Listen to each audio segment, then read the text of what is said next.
Buenos días a todos. Buen día, hermano. Vamos en esta mañana a continuar con nuestra presentación. Oremos. Querido Dios, gracias le damos en esta mañana por este momento especial donde nos congregamos, Señor, para escuchar tu voz a través de tu palabra, tus recomendaciones, exhortaciones e invitaciones. Condúcenos en el amor de tu Santo Espíritu. Lo pedimos en el nombre de Jesús. Amén. Bien, hermano, vamos entonces en esta mañana a continuar. Estamos viendo, ¿verdad?, la historia del pueblo de Israel y precisamente el templo que Salomón construyó.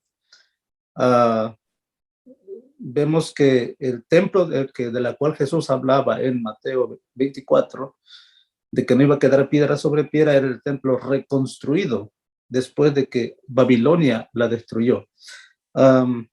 Y vimos también ya por qué el templo sufrió lo que sufrió, o Jerusalén sufrió lo que sufrió en ese entonces. Vimos en Segunda de Crónicas, capítulo 36, 14 al 16, dice que también todos los principales sacerdotes y el pueblo, los principales sacerdotes y el pueblo aumentaron la iniquidad siguiendo todas las abominaciones de las naciones y contaminando la casa de Jehová, el cual él había santificado. Entonces, esa casa fue contaminada por las iniquidades, el pecado, y el profeta Jeremías escribió, ¿verdad? Cosa espantosa y fea es hecha en la tierra. Los profetas profetizaron mentira y los sacerdotes dirigían por mano de ellos, pero mi pueblo así lo quiso. Entonces, mis hermanos, vemos que el templo estaba ya completamente contaminado y vimos también ayer la visión que Dios le muestra a Ezequiel. Y le dice, entra al templo, ¿verdad? Y vas a ver las abominaciones que está pasando dentro del templo. ¿Y cuál era la mayor abominación que estaban haciendo los líderes, los principales? Estaban adorando al sol en el templo del Señor. Entonces, vemos ahí al pueblo, ¿verdad? En rebeldía, en apostasía, en pecado, en rebelión en contra de lo que Dios había dicho no hacer, y estaban realmente haciendo las cosas al contrario. Hay otra cita ya en Ezequiel 9:1 al 7, y lo voy a leer para ustedes. Ezequiel 9:1 al 7. Yo sé que nuestra hermana, yo no sabía que nuestra hermana Luisa estaba tomando notas, mas yo le dije que le íbamos a hacer llegar un regalo, a ver cómo le hacemos, que quiero enviarle a ella, ¿verdad? El manual que estamos usando. A ver, hermana Luisa, a ver cómo le hacemos para que ese manual le llegue a usted. Y así, pero si quiere tomar nota, está bien. En Ezequiel 9:1 al 7, si usted quiere anotar la cita, Ezequiel 9:1 al 7, el Señor Ezequiel recibe estas palabras: clamó en mis oídos con gran voz diciendo, los verdugos de la ciudad han llegado y cada uno trae en su mano su instrumento para destruir. Y he aquí que 6 varones venían del camino de la puerta de arriba que mira hacia el norte, y cada uno traía en su mano su instrumento para destruir. Y entre ellos había un varón vestido de lino, el cual traía a su cintura un tintero de escribano. Y entrados se pararon junto al altar de bronce. Y la gloria del Dios de Israel se elevó de encima del querubín. ¿Qué está pasando aquí? Aquí está pasando algo interesante.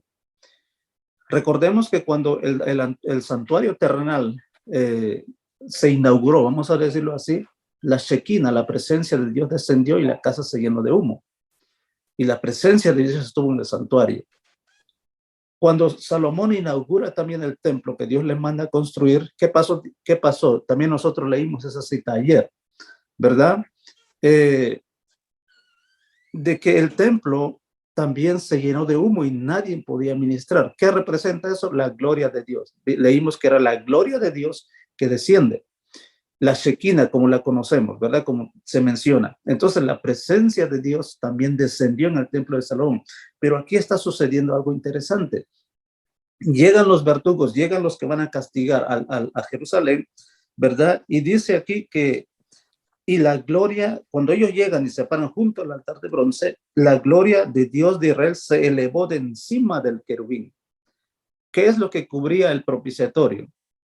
O el arca del pacto, un propiciatorio, y encima del propiciatorio había, ¿qué cosa? 2 querubines. Entonces, si la Biblia dice que la gloria de Dios se puso y se elevó encima del querubín, ¿qué quiere decir eso? Que la gloria de Dios se está retirando del templo, está abandonando el templo. Y dice así: sobre el cual había estado al umbral de la casa, y llamó Jehová al varón vestido de lino que tenía a su cintura el tintero de escribano, y le dijo: pasa por en medio de la ciudad, por en medio de Jerusalén, y ponles una señal en la frente a los hombres que gimen y que claman a causa de todas las abominaciones que se hacen en medio de ella. O sea, no todo Jerusalén estaba cometiendo pecados. Había en Jerusalén un grupo, un remanente que no estaban cometiendo las abominaciones, sino que estaban gimiendo o llorando, ¿verdad? Por las abominaciones que se realizaban en Jerusalén. Entonces, mis hermanos, dentro de ese pueblo, dentro de Jerusalén, estaba un grupo de gente fiel, gente que se estaba, a pesar de todo lo que estaba pasando, había gente fiel que estaba allí haciendo la voluntad de Dios. ¿Se acuerdan del profeta Elías? Elías dice: Señor, solamente yo he quedado, miran, todos los profetas están muertos, no hay nadie más que te ame, yo soy el único, Señor. ¿Y qué le dice Dios al profeta Elías? Elías, hay en Israel 7,000 que no han doblado sus rodillas delante de Baal. Dentro de Jerusalén había abominaciones, pero también dentro de Jerusalén había un remanente que estaba gimiendo por las abominaciones que estaba realizando dentro del pueblo de Israel. Y aquí a veces podemos encontrar personas que dicen, ¿no? Tenemos que salir de la iglesia porque la iglesia adventista no es la iglesia verdadera. Bueno, y en fin, empiezan a hablar en contra del pueblo de Dios. Pero mis hermanos, en la Biblia tenemos muchas expresiones y muchas parábolas que ambos grupos deben permanecer juntos. No tenemos que hacer un nuevo grupo, una nueva organización para salirse de la iglesia porque la iglesia no está cumpliendo los objetivos, porque la iglesia está en pecado, porque la iglesia... Y salen esos tipos de situaciones dentro de la iglesia. Pero aquí vemos que dentro de Jerusalén no estaban fuera de Jerusalén, no dijeron vámonos de Jerusalén porque a Jerusalén mira estas abominaciones tan terribles que se están cometiendo, así que no más, Jerusalén no es más parte del pueblo de Dios, así que salgamos de Jerusalén. No, se quedaron allí porque eran parte del pueblo, estaban dentro del pueblo, y ahí dentro del pueblo estaba ese grupo de personas que gemían por las abominaciones que se estaban realizando en Jerusalén. Y Jesús presenta 2 parábolas, 3 parábolas. La parábola del trigo y la cizaña. El trabajador viene al amo y le dice: tú sembraste, yo sé que tú sembraste buena semilla, pero el campo está produciendo cizaña. ¿Qué pasó? Y entonces los obreros le dicen a Jesús, ¿verdad? Al amo de la tierra, al dueño: ¿quieres que vayamos y arranquemos la cizaña? ¿Cuál fue la respuesta del amo? No, déjenlo que crezcan juntos hasta el día de la siega. Déjenlo que crezcan juntos ahí hasta el día de la siega. Y la Biblia dice que los segadores son los ángeles. ¿Y eso sucederá hasta cuándo? Hasta el día final. Otra parábola, la de los peces buenos y los peces malos. Están la red, ¿verdad? ¿Se acuerdan una vez cuando Jesús estaba pasando por la orilla del mar y ve a estos 2 hombres y le dice: vengan que yo os haré, ¿qué cosa? Pescadores de hombres. Entonces los apóstoles llegaron a ser pescadores de hombres. ¿Cómo pescaban? ¿Qué red usaban para pescar a los hombres? La red del evangelio. Y en la red del evangelio, según la parábola o la ilustración, vienen peces buenos y peces malos, ¿verdad? Y entonces también se hace una separación de peces buenos y peces malos. Entonces, mis hermanos, los 2 grupos deben permanecer juntos. No tenemos que salirnos porque creemos que la iglesia está haciendo cosas que no tiene que hacer. Y ahí tenemos los grupos de la gente disidentes, ¿verdad? Que se han ido porque creen que algo no está bien. Mis hermanos, debemos permanecer en la iglesia porque dice la Biblia o el Espíritu de Profecía que la iglesia, a pesar de todas sus debilidades, la cosa más hermosa que Dios tiene en la tierra, y es algo que Él cuida y protege. Así que aquí estamos viendo, mis hermanos, que dentro del pueblo también había un grupo que no estaban cometiendo abominaciones, y por eso Dios le dice al hombre: pasa y ponle un sello, ¿verdad? Ponle una señal en la frente, ¿ok? Este es un término que también se usa en el Apocalipsis. Y por eso estamos viendo la historia para tener después una aplicación en nuestros días. Y ponle un sello en su frente, ¿verdad? Y a los otros dijo, oyéndolos yo, pasad por la ciudad en pos de él y matad, no perdone vuestro ojo ni tengáis misericordia. Matad a jóvenes, a viejos, vírgenes, niños, mujeres, hasta que no quede ninguno, pero a todo aquel sobre el cual hubiere señal no os acercaréis y comenzaréis por mi santuario. Así que comenzaron pues desde los varones ancianos que estaban delante del templo y les dijo: contaminad la casa, llenad los atrios de muertos, salid, y salieron y mataron en la ciudad. Vino entonces, mis hermanos, un juicio para ese pueblo, para el templo. La gloria del Señor está saliendo del templo antes de ser destruido. Y voy a leer para ustedes allá Ezequiel 10, 18 y 19. Y vemos cómo la Shekinah abandona el templo, se sale del templo, porque iba a venir el destructor, iban a venir para destruir el templo y también iban a destruir en la ciudad. Entonces la gloria de Jehová se elevó de encima del umbral de la casa y se puso sobre los querubines. Eso es algo relativo a lo que acabamos de leer, ¿verdad? Según Ezequiel 9, 1 al 7. Pero aquí está en Ezequiel 10, 18 al 19. Y alzando los querubines sus alas, se levantaron de la tierra delante de mis ojos. Ezequiel está viendo, está en visión. Cuando ellos salieron, también las ruedas se alzaron al lado de ellos y se pararon a la entrada de la puerta oriental. O sea, estando en el lugar santísimo, está saliendo la Shekinah, se está elevando la presencia y ahora está en la puerta, listo para retirarse, listo para salir, listo para abandonar el templo. De la puerta oriental de la casa de Jehová, y la gloria del Dios de Israel estaba por encima sobre ellos. Después alzaron los querubines sus alas, Ezequiel 11, 22 y 23. Después alzaron los querubines sus alas y las ruedas en pos de ellos. Y la gloria de Dios de Israel estaba sobre ellos, y la gloria de Jehová se elevó de en medio de la ciudad y se puso sobre el monte que está al oriente de la ciudad. Mis hermanos, la gloria del Señor sale del templo, se eleva y se retira de la ciudad. ¿Y dónde se posa? En el monte que está al oriente del templo. ¿Y qué monte estaba allí? El monte de los olivos. Entonces, la gloria del Señor sale, abandona el templo. En el tiempo de Salomón, cuando Salomón inaugura el templo, la Shekinah, la presencia de Dios, desciende y se queda en ese lugar. Pero aquí está abandonando el templo.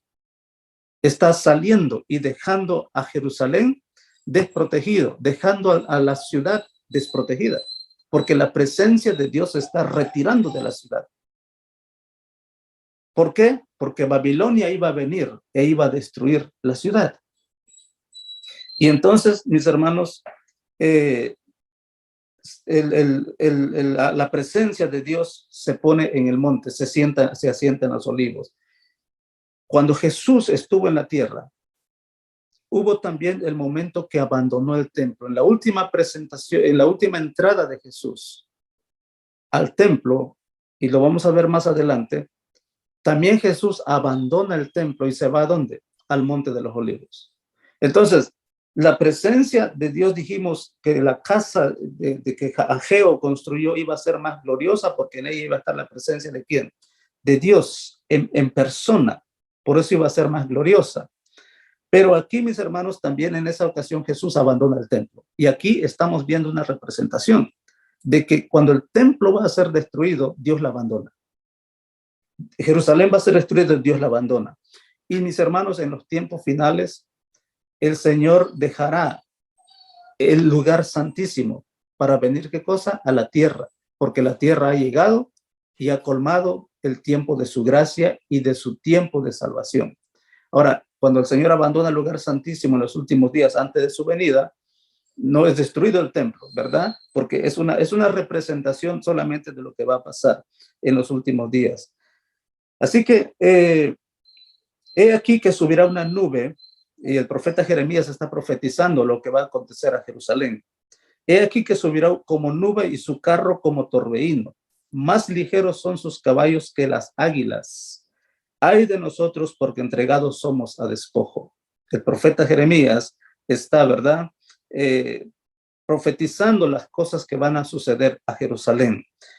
En el libro de Lamentaciones, y precisamente Lamentaciones fue escrito por eso, por todas las cosas que sucedieron a Jerusalén.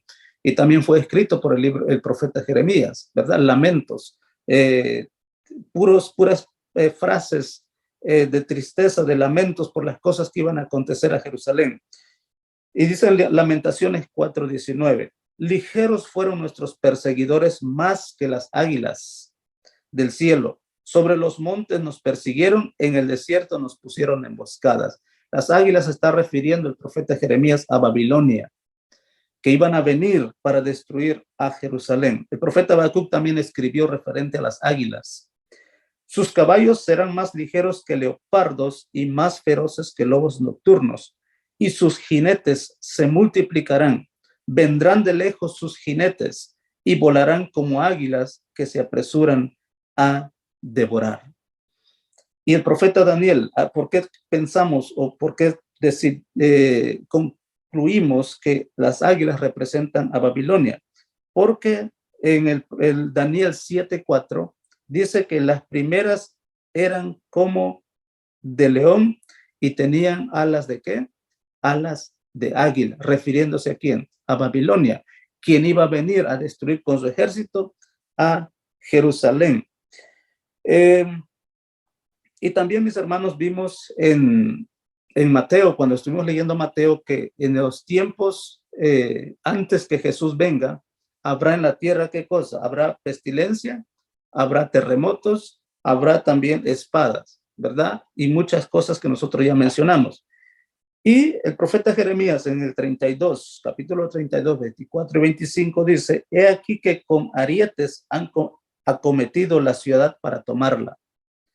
Y la ciudad va a ser entregada en manos de los caldeos que pelean contra ella a causa de la espada, del hambre y de la pestilencia. Las mismas palabras que se está usando en Mateo capítulo 24. Ha venido pues a suceder lo que tú dijiste y aquí lo estás viendo. Oh Señor Jehová, y tú me has dicho, cómprate la heredad por dinero y pon testigos, aunque la ciudad sea entregada en manos de los caldeos. Recordemos que el profeta Jeremías se quedó, ¿verdad? Y estuvo ahí en el pueblo durante esa invasión. Después Daniel estuvo ministrando en las cortes de Babilonia y creo que el profeta Ezequiel estuvo en Susa, la capital del reino. Jeremías 25, 3 al 4. Aquí hay algo, mis hermanos, que Jesús mencionó sobre Jerusalén antes o cuando él lloró sobre Jerusalén. Dice aquí, desde el año 13 de Josías, hijo de Amón, rey de Judá, hasta este día, que son 23 años, ha venido a mi palabra de Jehová y he hablado desde temprano sin cesar. Pero no oísteis.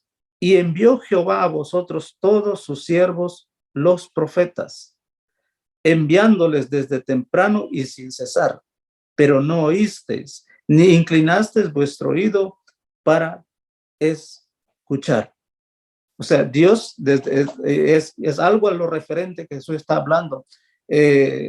Tú que apedreas a los que te son enviados, ¿verdad? Matas a los profetas y apedreas a los que te son enviados. Mucho tiempo Dios envió profetas para Israel, pero dice aquí el profeta Jeremías que no oyeron, no hicieron caso a los profetas. Y en Segunda de Crónicas 36, 17 al 21, dice estas palabras: por lo cual trajo contra ellos al rey de los caldeos, que mató a espada a sus jóvenes en la casa de su santuario. Recordamos las palabras que dijo en la primera parte que leímos: matad a quienes, matad a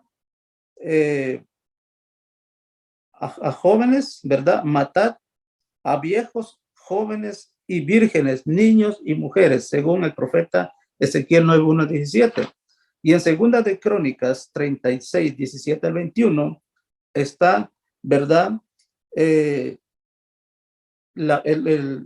otro registro de lo que pasa en esa ocasión. Por lo cual trajo contra ellos el rey de los caldeos, que mató a espada a los jóvenes en la casa de su santuario. Y vimos allá en Jeremías o en Ezequiel que dijo: comiencen por mi santuario, sin perdonar joven ni doncella, anciano ni decrépito.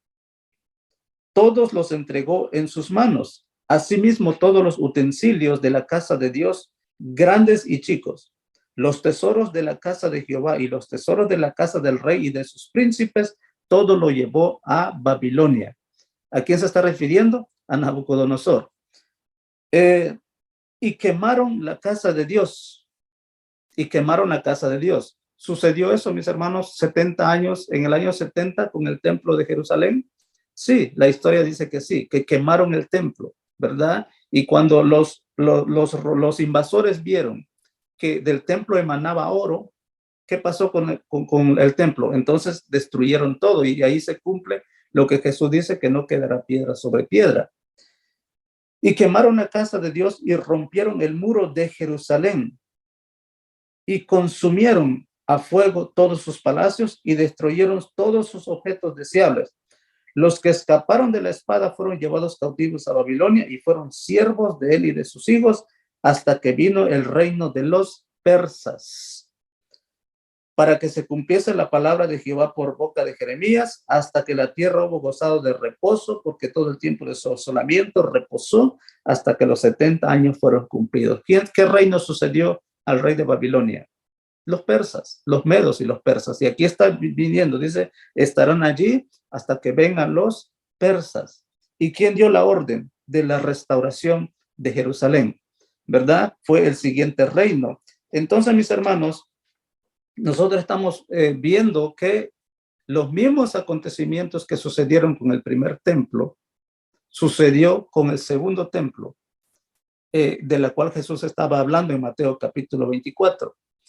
Y lo mismo sucederá en los últimos días, ¿verdad? Y estamos hablando de que antes de que Jesús venga habrá también terremotos, pestilencia y muchas otras cosas que sucederán en nuestros últimos días. ¿Cuál fue el problema del pueblo de Israel? El problema del pueblo de Israel fue el sábado. Ellos, una de las cosas más terribles que cometieron fue quebrantar el día sábado. Pensar que el sábado era un día cualquiera. Por ejemplo, en Jeremías 17:24 dice: no obstante, si vosotros me obedeciereis, dice Jehová, no metiendo carga por las puertas de esta ciudad en el día de reposo, sino que santificaréis el día de reposo, no haciendo en él ningún trabajo, entrarán por las puertas de esa ciudad en carros y en caballos los reyes y los príncipes que se sientan sobre el trono de David. Ellos y sus príncipes, los varones de Judá y los moradores de Jerusalén, y esta ciudad será habitada para siempre. Había una promesa, una bendición, si el pueblo guardaba el sábado conforme a lo que Dios había mandado. Había una gran bendición para el pueblo. Pero dice el Señor: pero si no me oyereis para santificar el día de reposo, y para no entrar cargas ni meterlas por las puertas de Jerusalén en día de reposo, yo haré descender fuego en sus puertas y consumirá los palacios de Jerusalén y no se apagará. Entonces, el problema del pueblo era que estaban, ¿qué cosa? Quebrantando el sábado, haciendo del sábado un día cualquiera, ¿verdad? Tomándolo como algo común, como algo que no tenía más sentido. Y lo vemos también, mis hermanos, esto pasó en los tiempos del profeta Nehemías, ¿verdad? Fueron también llevados cautivos por violar el sábado, ¿verdad? Y ahí vemos la historia. En aquellos días vi en Judá algunos que pisaban en lagares en el día del sábado, o sea, trabajaban en el día sábado, traían negocios a Jerusalén en día sábado, vendían en día sábado, compraban en día sábado, y hacían cosas que Dios no había permitido hacer en el día de reposo. Y nosotros hoy en día tenemos las mismas instrucciones, qué debemos hacer y qué no debemos hacer el día sábado. Y a veces tenemos un problema con eso, ¿no? ¿Qué podemos hacer, qué no podemos hacer? Creo que la Biblia es clara en lo que nosotros podemos hacer y no debemos hacer en el día de reposo. Así que, mis hermanos, llegó el tiempo entonces de la restauración de Jerusalén. Ahora este es el templo de la cual Jesús está hablando más después, que también fue destruido por los romanos. Dice aquí los años que iban a estar, ¿verdad? En Babilonia fueron 70 años, que realmente son años proféticos. Sabe pues y entiende que desde la salida de la orden para restaurar y edificar a Jerusalén hasta el Mesías príncipe habrá 7 semanas. Entonces ese templo, mis hermanos, se reconstruyó, fue reconstruido, y es el templo de la cual está Jesús hablando en Mateo capítulo 24. ¿Y quién dio esa orden? Más al primer año de Ciro, rey de los persas. ¿Se acuerdan que ya vimos en Segunda de Crónicas que ese reinado que el templo iba a ser reconstruido hasta cuando vinieran los persas? ¿Y quién dio la orden de la reconstrucción? Ciro, un rey persa. Y está en Segunda de Crónicas 36, 22 al 23. Más al primer año de Ciro, rey de los persas, para que se cumpliese la palabra de Jehová por boca de Jeremías, Jehová despertó el espíritu de Ciro, rey de los persas, el cual hizo pregonar de palabras y también por escrito por todo su reino, diciendo: así dice Ciro, rey de los persas, Jehová, el Dios de los cielos, me ha dado todos los reinos de la tierra, y él me ha mandado que le edifique casa en Jerusalén, que está en Judá. Quien haya entre vosotros de todo el pueblo, sea Jehová su Dios con él, y suba a reconstruir a Jerusalén. Entonces la reconstrucción de Jerusalén y la reconstrucción del templo fue dado por orden del rey Ciro, hasta que vengan los persas, dijo el profeta, ¿verdad? Así que, mis hermanos, este templo de la cual está mencionando Jesús en el capítulo 24 de Mateo es el templo reconstruido. Es el templo que se reconstruyó. Y dijimos en la presentación pasada que la gloria de este templo que se reconstruyó en física, en la gloria física, no era igual al templo primero. Y el pueblo se lamentaba. Los que pudieron contemplar el templo de Salomón, cuando vieron el templo reconstruido, se lamentaron y dijeron: nunca llegará y nunca llegaremos a tener un templo tan hermoso como lo tuvimos antes. Físicamente era glorioso. Pero aquí el profeta Ageo, ¿verdad? Dice acá, y esta cita también ya lo leí, Ageo 2, 6 al 9, y será nuestra última cita de esta mañana. Porque así dice Jehová de los ejércitos: de aquí a poco yo haré temblar los cielos y la tierra, el mar y la tierra seca. Y haré temblar a todas las naciones, y vendrá el deseado de todas las naciones. Dijimos que este deseado representaba a Jesús. Y llenará de gloria esta casa, ha dicho Jehová de los ejércitos. Mía es la plata y mío es el oro, dice Jehová de los ejércitos. La gloria postrera de esta casa, el templo que se reconstruyó, la gloria postrera de esta casa será mayor que la primera, refiriéndose al templo que Salomón construyó. La gloria de la casa que se reconstruyó será mayor a la casa primera, la que construyó Salomón. Ha dicho Jehová de los ejércitos: y daré paz en este lugar, dice Jehová de los ejércitos. Entonces, mis hermanos, Ageo construye el templo, reconstruye por orden de Ciro, ¿verdad? Y todos sus colaboradores. Y dice Jehová: la gloria de esta casa será mayor que la primera. ¿Por qué? Dijimos porque ahí va a estar Jesús, o Dios en persona. Podría ser palpable, porque recordemos que de aquella mujer que estaba enferma y tocó el manto de Jesús y sanó. Entonces la Shekinah ahora no iba a estar allá oculto, encerrado en el lugar santísimo, donde solamente el sacerdote podía entrar una vez al año, sino que ahora la Shekinah estaba en presencia en medio de Jerusalén y muchas veces entró al templo. Por eso es que dice que la gloria de ese templo reconstruido iba a ser mayor que la del primero. Y vemos, mis hermanos, y lo veremos mañana, cómo también Jesús abandona el templo de Jerusalén, cómo él sale también del templo y abandona, y después de 70 años, Jerusalén es destruida nuevamente y el templo también por los romanos. Estamos sentando, mis hermanos, la historia de este templo. ¿Cómo es que, de dónde viene este templo? ¿Cómo es que surge este templo? ¿Por qué el primer templo fue destruido?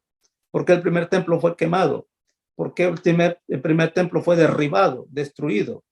¿Verdad? ¿Por qué el segundo templo va a ser destruido, va a ser derribado? ¿Y por qué al final de la historia también, mis hermanos, vendrá destrucción sobre la tierra?